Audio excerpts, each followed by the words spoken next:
Michele Leghista della Colosseum, un giocatore abituato a vincere queste le gare che contano, e oggi avete vinto e tu hai segnato.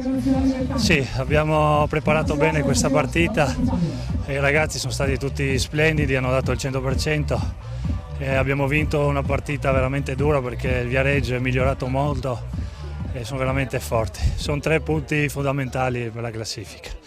Cosa ha dimostrato in più la Colosseum rispetto al Viareggio?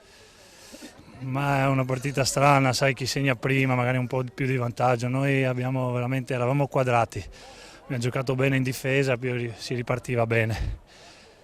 Penso che era 50-50 chi vinceva questa partita. Ora ti togli la maglia della Colosseum, ti metti quella della Nazionale, qualificazione al Mondiale, che sensazioni hai?